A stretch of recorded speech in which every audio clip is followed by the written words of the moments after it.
जय हिंद दोस्तों, स्वागत है आप सभी का एक नए वीडियो में। दोस्तों आज के इस वीडियो में देखेंगे बिहार दरोगा मेंस परीक्षा मुख्य परीक्षा 2026 के लिए प्लेटफॉर्म पब्लिकेशन का वैल्यू वन, जिसमें फ्रेंड्स टोटल 27 सेट दिया हुआ है, जिसमें पेपर 1 में 5 और पेपर 2 में 22 सेट दिया हुआ है। तो फ्रेंड्स अभी हम लोग पेपर 2 देखने वाले हैं, ठीक है, समान अध्ययन का। इसमें आज आज सेट नंबर 5 को कवर करेंगे। इससे पहले फ्रेंड्स हमने देखिए यहाँ पे, इससे पहले हमने पेपर 2 समान अध्ययन में ऑलरेडी एक से लेकर 4 सेट करवा दिया है, ठीक है। आज देखने वाले हैं टेस्ट सीरीज 5 को हम लोग कवर करेंगे। तो जो लोग 1 से 4 तक नहीं देखे हैं, चैनल के प्लेलिस्ट में जाके वहाँ पे वीडियो डाला हुआ है, देख सकते हैं। तो चलिए आज हम लोग टेस्ट सीरीज 5 को देखते हैं। फ्रेंड्स उससे पहले चैनल पर पहली बार विजिट कर रहे हैं तो प्लीज़ चैनल को सब्सक्राइब जरूर कर लीजिएगा आगे का अपडेट पाने के लिए। तो चलिए शुरू करते हैं टेस्ट सीरीज 5। देखिए दोस्तों, यहाँ पे बिहार दरोगा मेंस एग्जाम 2026 के लिए आपको सेट 5 देखने वाले हैं। पेपर 2 है समान अध्ययन का। चलिए पहला क्वेश्चन देखेंगे। चलिए पहला नंबर क्वेश्चन देखते हैं। यहाँ पे कह रहा है कि भारत में किस वर्ष में प्रस्तुत किया गया बजट को काला बजट कहा जाता है। याद रखिए, भारत में 1973-74, ठीक है, याद रखिए 1973-74 में प्रस्तुत किया गया बजट को काला बजट कहा जाता है। फ्रेंड्स याद रखिए, केंद्रीय बजट 1973-74 को भारत के काले बजट के नाम से इसलिए जाना जाता है क्योंकि उस साल बजट घाटा जो था ना, वो 550 करोड़ का हुआ था। इसलिए याद रखिए 1973-74 बजट को काला बजट के नाम से जानते हैं, ठीक है। फ्रेंड्स ये भी याद रखना है आपको कि भारतीय संविधान के अनुच्छेद 112 में भारत के केंद्रीय बजट को वार्षिक वित्तीय विवरण के रूप में पेश किया जाता है, ठीक है। और याद रखिए कि भारत में प्रथम बजट जेम्स विल्सन ने 18 फरवरी 1860 में प्रस्तुत किया था, ठीक है। और ये भी याद रखिएगा, जॉन मथाई को वर्ष 1950 में गणतंत्र भारत का पहला केंद्रीय बजट पेश करने का गौरव प्राप्त है, ठीक है। तो इस क्वेश्चन से इतना कुछ आपको पता होना चाहिए। उसके बाद देखिए कह रहा है कि निम्नलिखित में कौन सा विकल्प मुगल शासक उसके शासनकाल के दौरान भारत आने वाले विदेशी यात्री पर सही तौर पर सुमेलित है, ठीक है। तो यहाँ पे देखिए इसका और औरंगजेब मनुची, ऑप्शन डी यहाँ पे बिल्कुल सही हो जाएगा। फ्रेंड्स याद रखिए, औरंगजेब का शासनकाल जो था ना 1658 से लेके 1707 है, ठीक है। 1707, ये 1707 1707 तक था, ठीक है था। उसके बाद याद रखिए औरंगजेब अकबर के बाद दूसरा सबसे ज़्यादा समय यानी 50 वर्षों तक शासन करने वाला शासक है, ठीक है। और याद रखिए आपको मनुची एक इतालवी लेखक है और यात्री थे। कौन लेखक थे? तो इतालवी लेखक थे और यात्री थे, ठीक है। चलिए उसके बाद देखते हैं, ऑप्शन डी यहाँ पे बिल्कुल सही हो जाएगा, ठीक है। याद रखिए मुगल शासक उसके शासनकाल के दौरान भारत आने वाले प्रथम विदेशी यात्री आपको मनुची थे औरंगजेब के शासनकाल में, ठीक है। ऑप्शन डी हो जाएगा।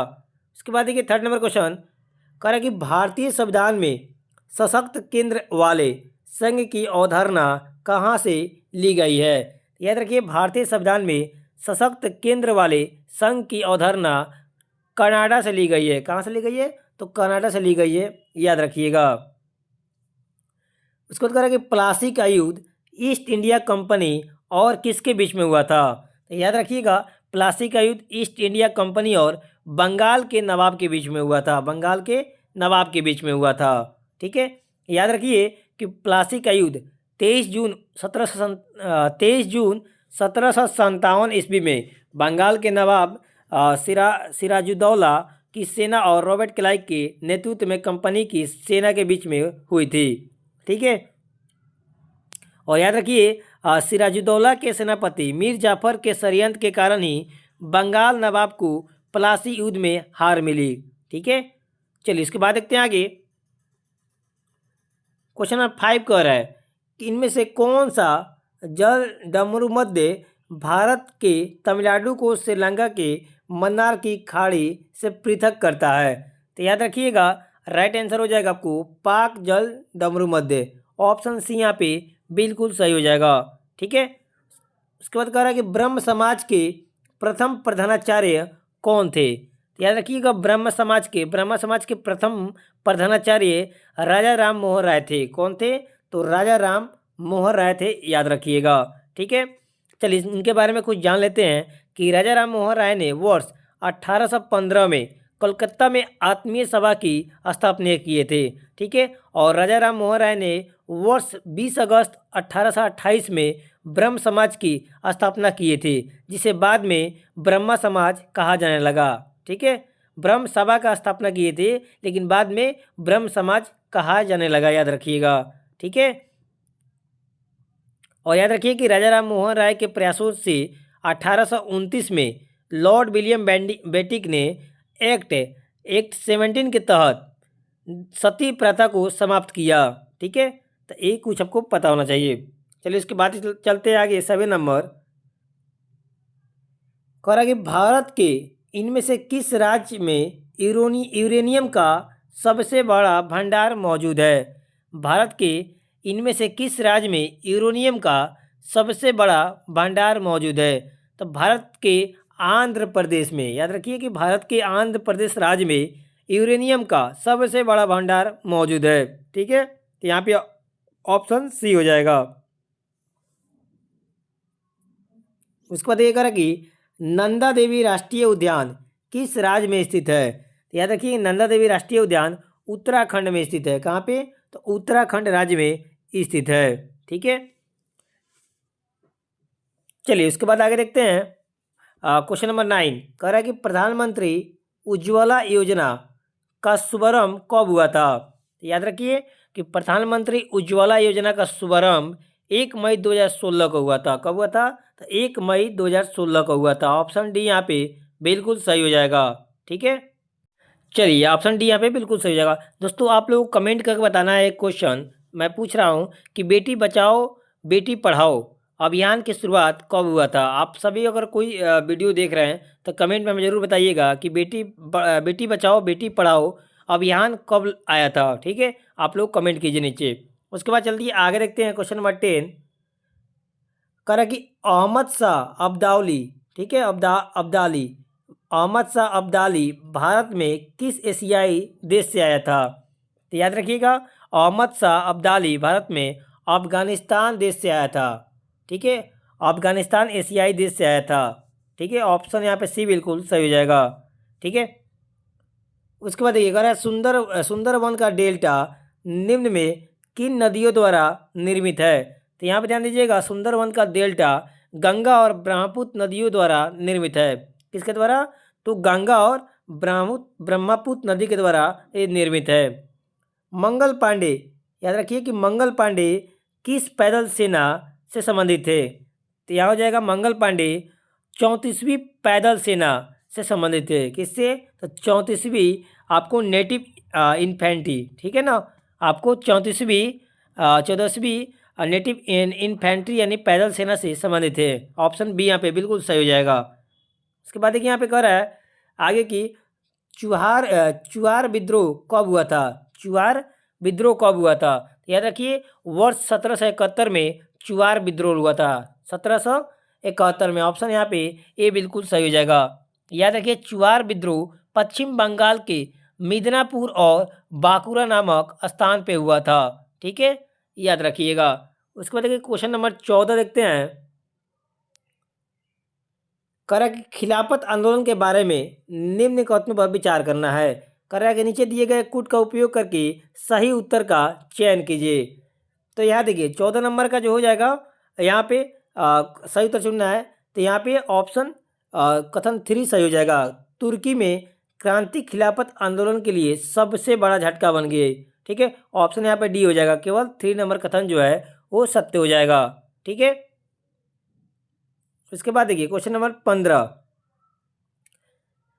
करा कि आप सही क्रम में अंग्रेजी शब्दकोश में आते हैं, वैसे आपको सही इसको शब्दों को मिलान करना है। देखिए पहले क्या आता है ना, तो यहाँ पे याद रखिएगा आपको यहाँ पे पहले 4 नंबर पे हो जाएगा। पहले ये हो जाएगा, ठीक है, उसके बाद हो जाएगा आपको 3 नंबर पीकॉक हो जाएगा।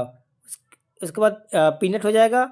उसके बाद आपको पेशेंट हो जाएगा। उसके बाद पेंसिल हो जाएगा, यानी ऑप्शन ए बिल्कुल सही हो जाएगा। ठीक है, अंग्रेजी शब्दकोश के अनुसार आपको ऑप्शन ए बिल्कुल सही है। ये सब रीजनिंग के क्वेश्चन है। यहाँ पे देखिए 16 नंबर रीजनिंग है, आप सॉल्व कीजिएगा। राइट आंसर आपको नाना आ जाएगा, नाना जी आ जाएंगे। ठीक है, ऑप्शन ए हो जाएगा। ठीक है, याद रखिए के ए का नाना है।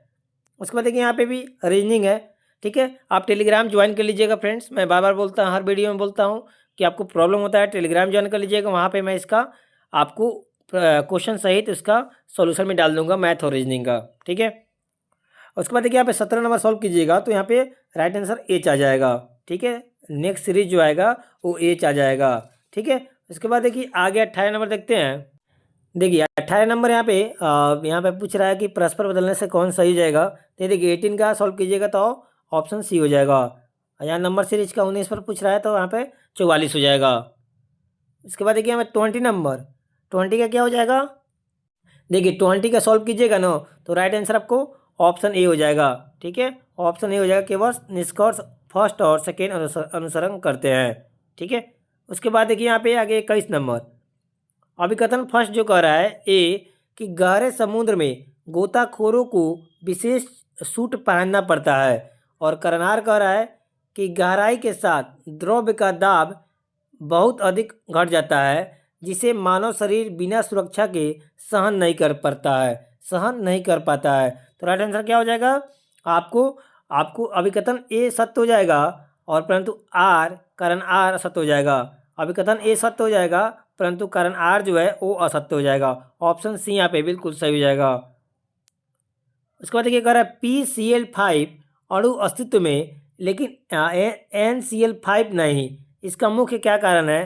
तो याद रखिएगा इसका मुख्य कारण हो जाएगा कि नाइट्रोजन में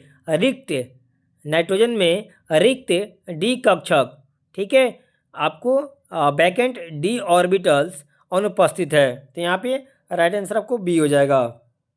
नाइट्रोजन में रिक्त डी कक्षक यानी यहाँ पे वैकेंट डी ऑर्बिटल जो है ना वो अनुपस्थित है। उसके बाद देखिए कह रहा है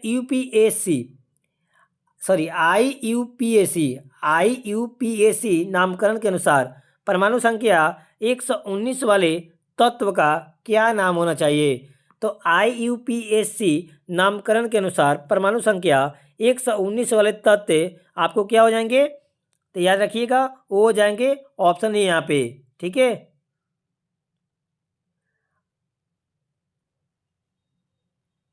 यूनोनियम हो जाएंगे, ऑप्शन यहाँ पे ए हो जाएंगे। ठीक है, चलिए इसके बाद देखिए यहाँ पे 24 नंबर कह रहा है कि निम्न में से विद्युत सुरक्षा के बारे में सही कथन का चयन करिए। कह रहा है कि निम्न में से विद्युत सुरक्षा के बारे में सही कथन का चयन करना है। ठीक है, तो यहाँ पे राइट कथन क्या हो जाएंगे। आपको MCB का मतलब आपको मिनिएचर सर्किट ब्रेकर है, बिल्कुल सही है। उसके बाद कह रहा है यहाँ पे कि शॉर्ट सर्किट के दौरान परिपथ में धारा बहुत कम हो जाती है, बिल्कुल गलत है, ऐसा ही नहीं है। गीले हाथों, यहाँ पे देखिए कह रहा है कि गीले हाथों से स्विच नहीं छूना चाहिए क्योंकि पानी अशुद्ध विद्युत का सुचालक था, बिल्कुल सही है। अच्छे फ्यूज तार शीशा और टीन का मिश्र धातु के बने होते हैं, बिल्कुल सही है। तो राइट आंसर क्या हो जाएंगे 1, 3, 4 यानी डी नंबर बिल्कुल सही हो जाएंगे। उसके बाद देखिए यहाँ पे 25 नंबर कह रहा है यहाँ पे स्पेक्ट्रम और विद्युत चुम्बकीय तरंगे के बारे में बताना है कौन सही है। तो यहाँ पे 25 का क्या हो जाएगा ना, आपको यहाँ पे गामा किरणें की वेधन क्षमता, ठीक है, सबसे अधिक होती है। ऑप्शन यहाँ पे कथन 3 सही है, यानी राइट आंसर आपको ऑप्शन सी हो जाएगा। केवल 3rd नंबर कथन है वो बिल्कुल सही है। उसके बाद देखिए कह रहा है कि बनारस में सेंट्रल हिंदू कॉलेज की स्थापना किसके द्वारा की गई थी। तो बनारस में सेंट्रल हिंदू कॉलेज की स्थापना एनी बेसेंट के द्वारा की गई थी।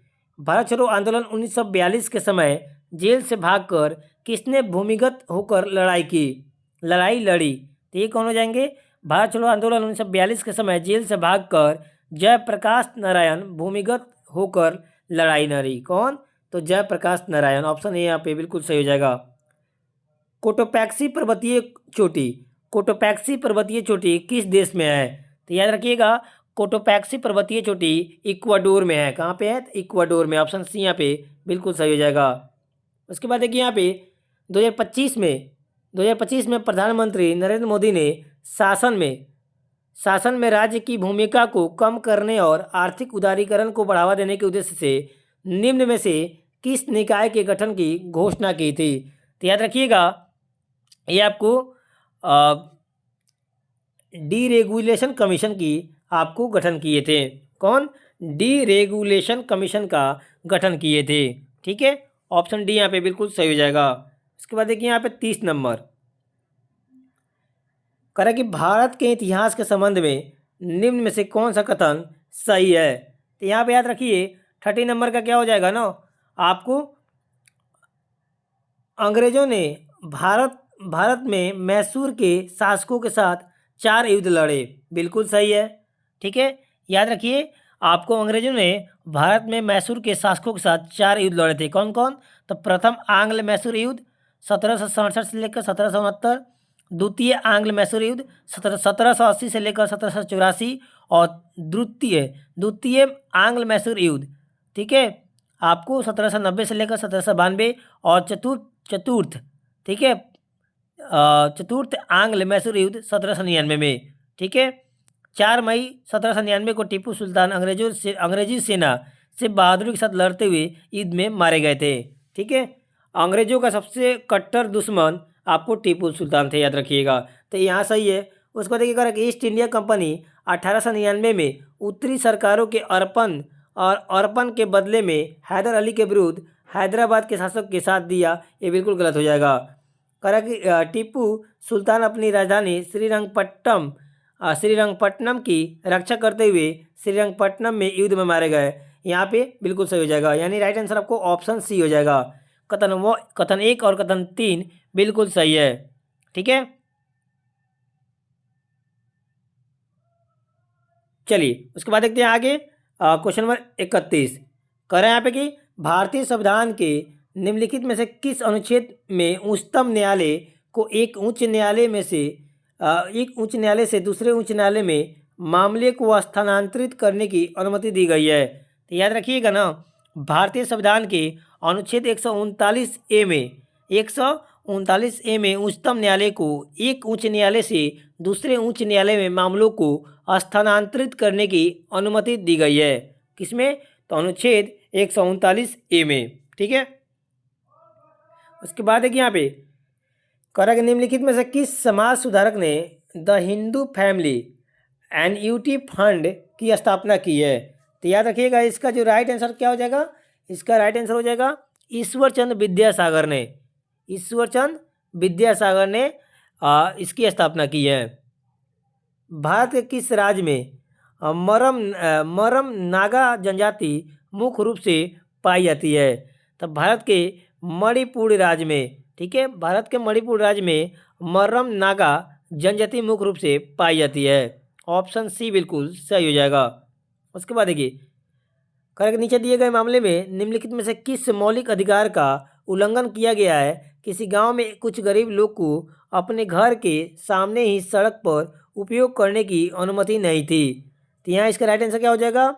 आपको समता का अधिकार, ऑप्शन डी हो जाएगा। ठीक है, उसके बाद देखिए 35 नंबर निम्नलिखित में से किसने 1215 ईस्वी में तराइन के युद्ध में आपको यलदौज को हराया था? ठीक है, 1215 ईस्वी में तराइन के युद्ध में यलदौज को हराया था। तो यह याद रखिएगा, आपको शमसुद्दीन इल्तुमिश, ऑप्शन सी यहाँ पे सही हो जाएगा। कंचनजंगा राष्ट्रीय उद्यान भारत के निम्नलिखित में से किस राज्य में स्थित है? तो याद रखिएगा, कंचनजंगा राष्ट्रीय उद्यान भारत के सिक्किम राज्य में है। कहाँ पे है? तो भारत के सिक्किम राज्य में, याद रखिएगा। उसके बाद देखिए भारतीय संविधान का कौन सा अनुच्छेद राष्ट्रपति को जानकारी देने के संबंध में प्रधानमंत्री के कर्तव्य से संबंधित है? तो याद रखिए, भारतीय संविधान का अनुच्छेद 78 आपको राष्ट्रपति को जानकारी देने के संबंध में प्रधानमंत्री के कर्तव्य से संबंधित है। ठीक है, चलिए इसके बाद देखते हैं आगे 38 नंबर। यहाँ पे कह रहा है कि कौन सा भारत के राष्ट्रपति की क्षमदान की शक्ति का सिद्धांत नहीं है? तो यहाँ याद रखिएगा, आपको भारत के राष्ट्रपति के संविधान की शक्ति का सिद्धांत यह नहीं है कि दया के लिए याचिकाकर्ता को राष्ट्रपति के समक्ष मौखिक सुनवाई का अधिकार। ऑप्शन सी हो जाएगा। ठीक है। उसके बाद कह रहा है कि प्रश्नकाल के ठीक बाद के समय को क्या कहा जाता है। तो याद रखिए, प्रश्नकाल के ठीक बाद के समय को शून्यकाल कहा जाता है। क्या कहता है? शून्यकाल कहा जाता है। याद रखिए, सामान्यतः दोपहर 12 बजे से 1 बजे के काल को शून्यकाल कहा जाता है। याद रखिएगा। और ये भी याद रखिए कि शून्यकाल की शुरुआत जो हुई थी ना 1962 ईस्वी में हुई थी। ठीक है। और संसदीय प्रणाली में शून्यकाल भारत की देन है। ठीक है। और याद रखिए, सामान्यतः 11 बजे से 12 बजे का काल प्रश्नकाल कहलाता है। ठीक है। चलिए इसके बाद देखते हैं क्वेश्चन नंबर 40। देखिए 22 का क्वेश्चन है, 40 सॉल्व कीजिएगा, ऑप्शन डी हो जाएगा। और देखिए 41 सॉल्व कीजिएगा तो ऑप्शन डी हो जाएगा, 36 हो जाएगा। उसके बाद देखिए 42 नंबर सॉल्व कीजिएगा, मैथ है प्रॉफिट एंड लॉस का। तो 42 का जो आपको अभिष्ट लाभ क्या हो जाएगा, कैसे निकलता है, फॉर्मूला होता है फ्रेंड्स। ऐसे को सॉल्व कर लीजिएगा, आसान है। 100 माइनस 80 बाई 80 और यहाँ मल्टीप्लाई 100 से कर दीजिएगा। नॉर्मल काटिएगा तो आपको आ जाएगा, कितना आ जाएगा, 25% आ जाएगा। ऑप्शन डी हो जाएगा। ठीक है। उसके बाद देखिए यहाँ पे 43 नंबर। ठीक है। आप औसत का क्वेश्चन है, सॉल्व कीजिएगा इसको। मासिक आय पूछ रहा है। 43 नंबर सॉल्व कीजिएगा तो यहाँ पर सी हो जाएगा। और ऐसे ही आपको 44 सॉल्व कीजिएगा तो इसका 44 का आपको ऑप्शन डी हो जाएगा। 45 का अगर सॉल्व कीजिएगा तो राइट आंसर आपको ऑप्शन ए हो जाएगा। फ्रेंड्स, इस सब का मैं सॉल्यूशन डाल दूंगा टेलीग्राम ग्रुप में, तो वहाँ ज्वाइन हो जाइएगा। ठीक है। वीडियो डालने के आधे से 1 घंटा बाद आपको वहाँ सॉल्यूशन मिल जाएगा। चलिए उसके बाद देखिए यहाँ पे 46 नंबर कह रहा है कि R1 और R2 दो प्रतिरोध श्रेणी क्रम में जुड़े हैं। R1 में धारा I1 और R2 में I2 है। तो यहाँ पे संबंध बताना है, संबंध स्थापित करना है। कौन सा हो जाएगा, तो 46 नंबर का आपको ऑप्शन ए हो जाएगा। I1 बराबर I2 हो जाएगा। ठीक है। क्या हो जाएगा, I1 बराबर I2 हो जाएगा। ठीक है। याद रखिए कि श्रेणी क्रम, ठीक है, श्रेणी क्रम यानी सीरीज कॉम्बिनेशन में जुड़े सभी प्रतिरोधों में समान विद्युत धारा प्रभावित होती है। ठीक है। इसलिए I1 बराबर R2 हो जाएगा। सही, I1 बराबर I2 हो जाएगा। ठीक है। उसके बाद देखिए यहाँ पे अगर आगे निम्नलिखित में केपलर के नियम के अनुसार सही कथन का चयन करना है। तो 47 नंबर में आपको यहाँ पे ग्रह सूर्य के चारों ओर दीर्घ वृत्ताकार कक्षाओं में चक्कर लगाते हैं, बिल्कुल सही है। और यहाँ पे किसी ग्रह का क्षेत्रीय वेग नियत कराता है, ये भी सही हो जाएगा। तो राइट आंसर क्या हो जाएगा, ऑप्शन बी हो जाएगा। ठीक है। आपको कथन 1 और 2 सही हो जाएगा। ठीक है, केपलर के नियम के अनुसार। यहाँ देखिए 48 नंबर में कह रहा है कि यदि इनपुट आवृत्ति 50 हर्ट्ज है तो पूर्ण तरंग दृष्टिकारी की आउटपुट आवृत्ति क्या होगी। तो क्या हो जाएगी, तो याद रखिएगा आपको 100 हर्ट्ज हो जाएगी। ऑप्शन सी यहाँ पे बिल्कुल सही हो जाएगा। ठीक है। उसके बाद देखिए 49 नंबर कह रहा है 20 ग्राम CaCO3 को गर्म करने पर CO2 प्राप्त होती है। यदि लब्धि 50% है तो प्राप्त CO2 का आयतन STP क्या हो जाएगा। तो राइट आंसर क्या हो जाएगा, आपको 2.24 लीटर हो जाएगा। ऑप्शन बी हो जाएगा। उसके बाद देखिए आगे कह रहा है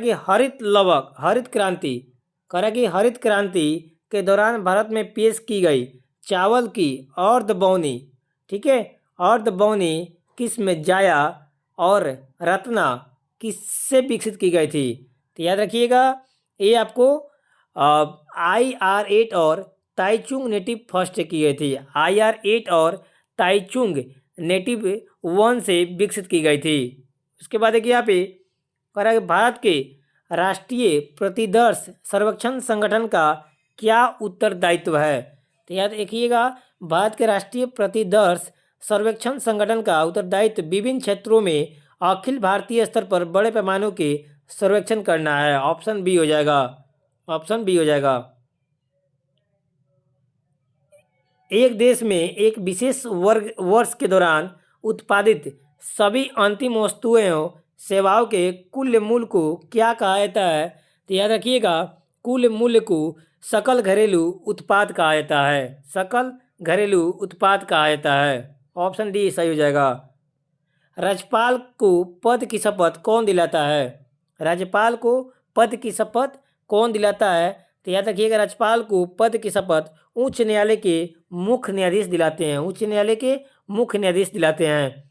महाजनपद काल में सामान्यतः फसल का कितना कितना भाग राज्य द्वारा कर के रूप में वसूला जाता है? तो याद रखिएगा, महाजनपद काल में सामान्यतः फसल का 1/6 भाग, ठीक है, 1/6 भाग राज्य द्वारा कर के रूप में वसूला जाता है। उसके बाद देखिए, करा के निम्न में कौन बैडमिंटन से संबंधित रखते हैं? कौन से बैडमिंटन से संबंध रखते हैं? याद रखिएगा, प्रमोद भगत, ठीक है, प्रमोद भगत बैडमिंटन से संबंध है। भारत ने पहली बार एशियाई खेलों की मेजबानी कब की थी? तो याद रखिएगा, भारत ने पहली बार एशियाई खेलों की मेजबानी 1951 में की थी। 1951 में की थी, याद रखिएगा। और पहला एशियाई खेल नई दिल्ली में आयोजित किया गया था, ठीक है। याद रखिए, दूसरी बार एशियाई खेलों का 9वां संस्करण 1982 ईस्वी में नई दिल्ली में आयोजित किया गया था, ठीक है। चलिए, इसके बाद देखिए यहाँ पे, इसके बाद यहाँ पे कह रहा कि भारत की जनगणना 2011 के अनुसार निम्न में से किस राज्य में लिंगानुपात सबसे अधिक है? तो याद रखिएगा, आपको भारत की जनगणना 2011 के अनुसार विकल्पों में आपको तमिलनाडु राज्य में लिंगानुपात सबसे अधिक है। कहाँ? तो तमिलनाडु में लिंगानुपात जो है सबसे अधिक है, याद रखिएगा, ठीक है। और ये भी याद रखना फ्रेंड्स, वर्ष 2011 की जनगणना के अनुसार भारत का लिंगानुपात 943 था, ठीक है। चलिए, इसके बाद देखते हैं आगे क्वेश्चन नंबर 58। करा कि प्रधानमंत्री मुद्रा योजना में शिशु श्रेणी के लिए ऋण सीमा कितना है, कितना तक है? तो याद रखिएगा, आपको 50,000 तक है। ऑप्शन डी हो जाएगा। हरित क्रांति का एक बड़ा नुकसान क्या था? हरित क्रांति का एक बड़ा नुकसान क्या था? तो याद रखिएगा, हरित क्रांति का एक बड़ा नुकसान जैव विविधता की हानि था। जैव विविधता की हानि था, ऑप्शन डी। यहाँ देखिए करें कि सत्रिया नृत्य कलाकार ओली जेरंग, सत्रिया नृत्य कलाकार ओली जेरंग निम्न से किस राज्य से संबंधित है? तो याद रखिएगा, इनका संबंध जो हो जाएगा अरुणाचल प्रदेश से हो जाएगा, ठीक है। उसके बाद ये कह रहा है कि कौन सा राजवंश मौर्य साम्राज्य का उत्तराधिकारी बना? तो ये हो जाएगा शुंग राजवंश मौर्य साम्राज्य का उत्तराधिकारी बना। कौन सा? तो शुंग राजवंश, ठीक है। 1876 में स्थापित इंडियन एसोसिएशन की स्थापना किसने की थी? तो याद रखिएगा, 1876 में स्थापित इंडियन एसोसिएशन की स्थापना सुरेंद्रनाथ बनर्जी और आनंद मोहन बोस ने की थी, ठीक है। ऑप्शन सी हो जाएगा सही यहाँ पे। उसके बाद देखिए यहाँ पे 63 नंबर कह रहा है यहाँ पे कि वुशु यामशे और तोखु इमोंग किस राज्य के जनजातीय लोगों द्वारा मनाया जाने वाला कुछ सांस्कृतिक त्यौहार है? तो ये कहाँ मनाया जाता है? तो याद रखिएगा, ये आपको नागालैंड राज्य में, कहाँ पे? तो नागालैंड राज्य में मनाने वाला कुछ सांस्कृतिक त्यौहार है। उसके बाद देखिए 64 नंबर, 2011 की जनगणना के अनुसार भारत की कुल जनसंख्या में अनुसूचित जनजातियों का प्रतिशत कितना था? तो कितना था? 8.6 था। ऑप्शन सी हो जाएगा। उसके बाद देखिए 65 नंबर मैथ है, सॉल्व कीजिएगा। आपको ऑप्शन इसका बी सही हो जाएगा और 66 नंबर का भी बी सही हो जाएगा। आप लोग चिंता नहीं करना है, जितना भी मैथ है सबका सॉल्यूशन मिल जाएगा टेलीग्राम ग्रुप में। यहाँ देखिए 67 नंबर मैथ है, सॉल्व कीजिएगा, यहाँ भी बी हो जाएगा और 68 नंबर का डी हो जाएगा, ठीक है। 69 का क्या हो जाएगा? 69 का डी हो जाएगा। उसके बाद देखिए यहाँ पे 70 नंबर का आपसे पूछ रहा है, यहाँ पे औसत पूछ रहा है, ठीक है। प्रथम 1 से 16 सम संख्याओं का औसत पूछ रहा है फ्रेंड्स, बहुत आसान होता है। सिर्फ जितना संख्या पूछ रहा है ना सम संख्या का प्रथम, उसमें सिर्फ 1 प्लस कर दीजिएगा, वही आंसर हो जाएगा, ठीक है। ये ट्रिक होता है। उसके बाद देखिए यहाँ पे कह रहा कि कौन सा पादप उत्तक यानी प्लांट टिश्यू यांत्रिक सहारा प्रदान करता है और जिसकी कोशिका भित्ति के कोनों पर सेल्यूलोज अपोहेमिकेल्यूज, ठीक है, हेमिकेल्यूलोज और पेक्विटन का जमाव होता है। याद रखिएगा, ये हो जाएगा आपको किस में, तो हो जाएगा कोलेन काइमा में। ऑप्शन सी बिल्कुल सही हो जाएगा। जल विभव यानी वाटर पोटेंशियल के संदर्भ में शुद्ध जल का जल विभव मानक तापमान क्या माना जाता है? तो याद रखिएगा, आपको मानक तापमान 0 माना जाता है। क्या? तो 0 माना जाता है। निम्न में कौन सा जीव मोनेरा जगत का सदस्य है लेकिन उसमें कोशिका भित्ति का पूर्ण अभाव होता है? तो याद रखिएगा, आपको माइक्रोप्लाज्मा में याद रखिए फ्रेंड्स, क्या होता है, तो माइक्रोप्लाज्मा में आपको मोनेरा जगत का सबसे छोटा ज्ञात जीवित जीव है और इसकी मुख्य विशेषता यह है कि इसमें कोशिका भित्ति पूरी तरह से अनुपस्थित होती है। याद रखिएगा, ठीक है, ऑप्शन बी हो जाएगा। उसके बाद देखिए आगे आएगा कि पादपों के संबंध में सही कथन चुनाव करना है। देखिए, पादपों के संबंध में सही कथन क्या हो जाएगा कि इसमें आपको जिम्नोस्पर्म नग्र बीज वाले पौधे होते हैं। ऑप्शन सी हो जाएगा, ठीक है, जिम्नोस्पर्म नग्र बीज वाले पौधे होते हैं। सी बिल्कुल सही है। श्वसन के संदर्भ में गलत कथन का पहचान करना है। चलिए देखते हैं यहाँ पे कह रहा है कि आरक्यू निर्गत CO2 और उपभोग की गई O2 का अनुपात है। ये आपको बिल्कुल सही है। चलिए आगे देखते हैं। चलिए इसके बाद देखते हैं, कार्बोहाइड्रेट के लिए आरक्यू का मान 1 होता है। बिल्कुल सही है। यहाँ देखिए, वसा के लिए आरक्यू का मान 1 से अधिक होता है। 1 गलत हो जाएगा। और अवायवीय श्वसन में आरक्यू अनंत इन्फिनिटी होता है। बिल्कुल सही है। आपसे पूछा है कौन गलत है, तो ऑप्शन सी हो जाएगा। केवल 3rd नंबर कथन जो है वो गलत हो जाएगा। ठीक है, क्या हो जाएगा, 3rd नंबर गलत हो जाएगा। ठीक है, याद रखिए, आपको वसा का श्वसन इसलिए गलत हो जाएगा क्योंकि वसा के लिए जो आरक्यू होता है श्वसन गुणांक वो 1 से क्या होता है, कम होता है, लगभग 0.7 होता है, ना कि 1 से अधिक होता है, इसलिए गलत हो जाएगा। करें लगभग 300 मिलियन वर्ष पहले अस्तित्व में रहे पेंजैया महाद्वीप के दक्षिणी आधे भाग का क्या नाम था? तो याद रखिएगा, नाम था गोंडवाना। क्या नाम था? तो गोंडवाना था। ऑप्शन डी हो जाएगा।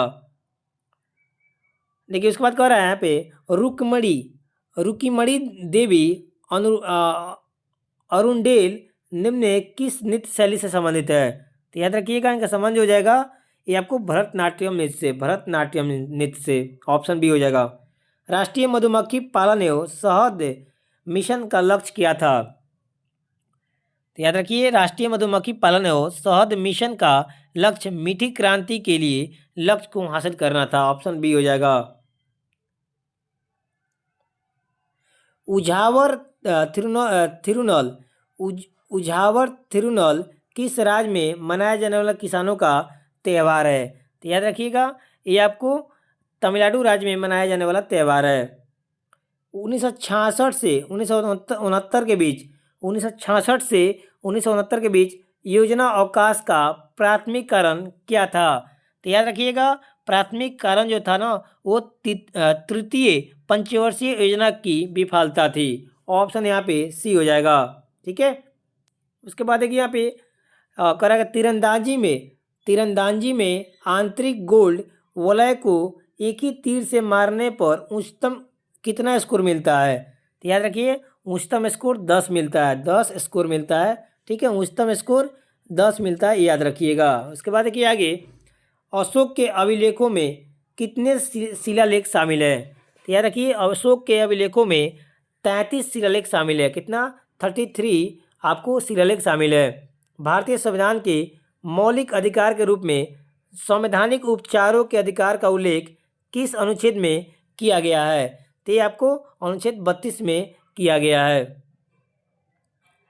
पर्यावरण का नोबल टाइलर पुरस्कार 2026 किसे सम्मानित किया गया है? तो ये किसे मिला है? तो याद रखिए, ये मिला आपको टोबी कियर्स को मिला है। किस व्यक्ति को आईटीबीपी का प्रमुख नियुक्त किया गया है? तो याद रखिएगा, आपको शत्रुजीत सिंह कपूर को आईटीबीपी का प्रमुख नियुक्त किया गया। किसको? शत्रुजीत सिंह को। याद रखिएगा, शत्रुजीत सिंह कपूर को। उसके बाद क्या करा कि इंडियन ओलंपिक एसोसिएशन में, आपको इंडियन ओलंपिक एसोसिएशन ने राष्ट्रीय ओलंपिक शिक्षा और विकास कार्यक्रम कहाँ लॉन्च किया है? तो याद कीजिएगा, ये लॉन्च किया है गुजरात में। हेनले पासपोर्ट इंडेक्स 2026 में भारत का कौन सा स्थान मिला है? तो याद रखिए, हेनले पासपोर्ट इंडेक्स 2026 में भारत का स्थान 80वें नंबर पे है। ठीक है, 80वें नंबर मिला है। 3 फरवरी 2026 को बिहार के वित्त मंत्री ने बजट पेश करने के दौरान किस निश्चय योजना के तहत प्रत्येक पंचायत में सुधा बिक्री केंद्र खोलने की घोषणा की है? तो याद रखिएगा, ये आपको 7 निश्चय 3, ऑप्शन यहाँ पे सी हो जाएगा। 7 निश्चय आपको 3 में, ठीक है, हर पंचायत में सुधा बिक्री केंद्र खोलने की घोषणा की है। उसके बाद देखिए आगे 89 नंबर देखिए, यहाँ पे 89 नंबर कर रहा है कि एक विद्यालय में मैथ हो गया। ठीक है, लड़कों की संख्या फाइंड कर रहा है, तो 89 नंबर सॉल्व कीजिएगा, आपको 12 से 24 हो जाएगा। और इसका मसब पूछ रहा है तो 90 नंबर का आपको 4 हो जाएगा। इसके 91 नंबर देखिए, आपसे यहाँ पूछ रहा है कथन निष्कर्ष का है। ठीक है, उत्तर देना है। तो यहाँ राइट आंसर क्या हो जाएगा? 91 का आपको कथन फर्स्ट और सेकेंड दोनों ही पर्याप्त है। इसके बाद देखिए यहाँ भी कथन व निष्कर्ष वाला पूछ रहा है, मैथ का है। ठीक है, 92 का सॉल्व कीजिएगा तो आपको ऑप्शन ए हो जाएगा। ठीक है, दोनों एक साथ पर्याप्त हो जाएंगे। इसके बाद देखिए यहाँ भी पूछ रहा है आपसे 93 का क्या हो जाएगा? ऑप्शन ए हो जाएगा, 27 हो जाएगा। ठीक है, उसके बाद देखिए 94 नंबर का एज से क्वेश्चन पूछा है। 94 नंबर का सॉल्व कीजिएगा, आपको 75 वर्ष आ जाएगा। आप सॉल्व कीजिएगा, नहीं बनेगा कमेंट कीजिएगा टेलीग्राम में, चिंता नहीं कीजिएगा, सबका सोल्यूशन मिल जाएगा। यहाँ पे देखिए 95 नंबर कथन और निष्कर्ष से यहाँ पे है, प्रश्न क्वेश्चन कुट से है। तो 95 का क्या हो जाएगा? सॉल्व कीजिएगा तो यहाँ पे आपको ऑप्शन बी हो जाएगा, दोनों कथन पर्याप्त हो जाएंगे। ठीक है, उसके 96 देखिए, करा कि निम्न में कौन सा एक आवश्यक अमीनो एसिड है? करा कि आवश्यक अमीनो एसिड कौन सा है? तो याद रखिएगा, बेलिन जो है, बेलिन वो आपको आवश्यक अमीनो एसिड हो जाएगा। उसके बाद ये करा कि वसा यानी फैट के अवशोषण के संदर्भ में सही क्रम क्या है? तो सही क्रम क्या हो जाएगा? आपको वासा हो जाएगा, मिसेल हो जाएगा, उसके बाद काइलोमाइक्रोन हो जाएगा, उसके बाद लैक्टियस हो जाएगा, उसके बाद रक्त वाहिका हो जाएगा। ऑप्शन ए हो जाएगा।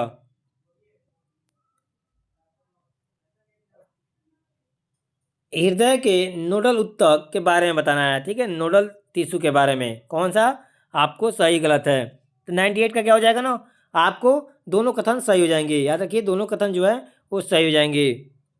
यहाँ देखिए 99 नंबर देखिए, यहाँ पे कह रहा है ट्रांसुरेनिक कर रहा है आपको, ट्रांसुरेनिक एलिमेंट्स यानी ट्रांसयूरेनिक तत्व वे तत्व है जिनका परमाणु क्रमांक जो होता है ना, ये क्या होता है? 92 से अधिक है। ऑप्शन हो जाएगा ए यहाँ पे बिल्कुल सही। ठीक है, याद रखिए ट्रांस यूरेनिक तत्व वे होते हैं जिनकी परमाणु क्रमांक आवर्त सारणी में यूरेनियम यानी परमाणु क्रमांक 92 के बाद आने वाले सभी तत्वों को आपको ट्रांस यूरेनिक या पारा यूरेनियम तत्व कहते हैं। याद रखिएगा, ठीक है, जिसका परमाणु क्रमांक 92 होता है या उससे ज़्यादा होता है उसको हम लोग ट्रांस यूरेनिक तत्व या आपको पारा यूरेनियम तत्व बोलते हैं। 100 नंबर देखिए, 100 नंबर करें कि क्षार वस्तुएं, ठीक है, क्षार वस्तुएं अल्कली मेटल्स प्रबल उपचायक क्यों होते हैं? तो याद रखिएगा, क्षार धातुएं प्रबल उपचायक हैं क्योंकि इनकी आयनन ऊर्जा कम होती है। इनकी आयनन ऊर्जा क्या होती है? कम होती है। ठीक है, ऑप्शन यहाँ पे ए बिल्कुल सही हो जाएगा। तो फ्रेंड्स, ये रहा आपको बिहार दरोगा आपको मेंस 2026 के लिए आप प्रैक्टिस सेट 5, ठीक है, जिसमें हमने 1 से लेकर क्वेश्चन 100 तक डिस्कशन किए। ठीक है, तो आशा करते हैं फ्रेंड्स वीडियो अच्छा लगा होगा। अगर वीडियो हेल्पफुल लगा होगा फ्रेंड्स तो वीडियो को लाइक कीजिएगा और उसके साथ शेयर जरूर कर दीजिएगा। और चैनल पर पहली बार विजिट कर रहे हैं फ्रेंड्स तो प्लीज़ चैनल को सब्सक्राइब जरूर कर लीजिएगा ऐसे ही अपडेट पाने के लिए। चलिए मिलते हैं एक और नए वीडियो में, तब तक के लिए जय हिंद।